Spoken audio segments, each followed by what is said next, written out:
ഏ ഇവൻ മരുന്ന് വാങ്ങിയില്ലേ? എടാ നീ ടോണിക്കൊന്നും വാങ്ങിയില്ലേ?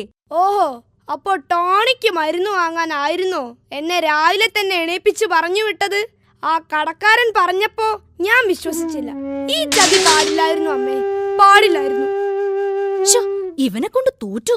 ശനിയാഴ്ചയും സ്കൂൾ ഉണ്ടായാ മതിയായിരുന്നു.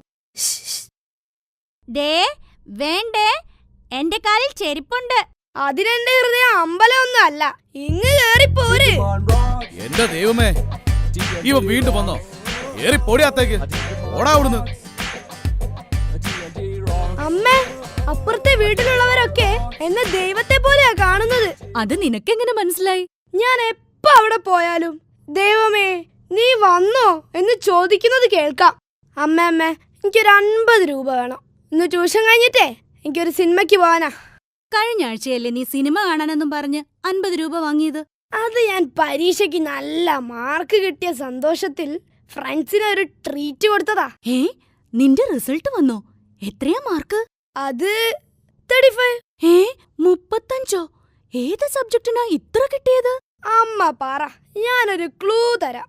ഞാൻ ട്യൂഷന് പോകാത്ത സബ്ജക്റ്റാണ്. മലയാളം അല്ല. പിന്നെ ഹിന്ദിയാണോ? ഹിന്ദിയും അല്ല. പിന്നെ ടോട്ടലിന് എനിക്ക് 35 മാർക്ക് കിട്ടി. പോയിക്കോണോ എന്റെ മുന്നീന്ന്. 5 സബ്ജക്റ്റിനും കൂടി 35 മാർക്ക്. ആരേലും കേട്ടാൽ എന്ത് വിചാരിക്കും? അമ്മ തൽക്കാലം ആരോടും പറയണ്ട. ആരേലും കേട്ടാലേ ടീച്ചർക്കാ കണക്കേട്. ഏ ടീച്ചർക്കോ? അതേന്നേ, ഞാൻ കോപ്പി അടിക്കാൻ നോക്കിയപ്പോ ടീച്ചർ സമ്മതിച്ചില്ല. അതുകൊണ്ടാണല്ലോ ഇപ്പോൾ ഇങ്ങനെ സംഭവിച്ചത്. ഇപ്പൊ ടീച്ചർക്ക് അതിൽ കുറ്റബോധമുണ്ട്. നീ എന്നാടാ ഒന്ന് നന്നാവുന്നത്? ഞാൻ നന്നായി അമ്മേ.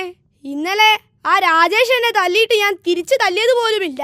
ഇനി തല്ലിയ ഞാൻ അടിക്കെന്ന് പറഞ്ഞിട്ടുണ്ട്. അമ്മയുടെ മോൻ അടിക്കാനൊന്നും പോവണ്ട, മാഷിനോട് പറഞ്ഞാ മതി. ആ മാഷ് തന്നെ ഈ രാജേഷ്. മോനെ, നീ കുറച്ചുകൂടെ സീരിയസ് ആവണം. നിന്നെ ഞാനൊരു പള്ളിയിലച്ഛനാക്കാന്ന് നേർന്നതാ. ചതിച്ചല്ലോ അമ്മേ. എന്റെ മോനെ ഒരു പള്ളിയിലച്ഛനാക്കാമെന്ന് ഞാനും നേർന്നതാ. ഇവനെ കൊണ്ട് മതി മതി, കളിച്ചിരിക്കാതെ ട്യൂഷന് പോകാൻ നോക്ക്. ഇല്ല, ഞാൻ പോവൂല. എടാ നീ അമ്മ പറഞ്ഞ കേൾക്കൂല? ആ അമ്മ പറഞ്ഞിട്ട് സിനിമ കാണാൻ തിലകം വരെ കേൾക്കുന്നില്ല. പിന്നല്ലേ ഞാൻ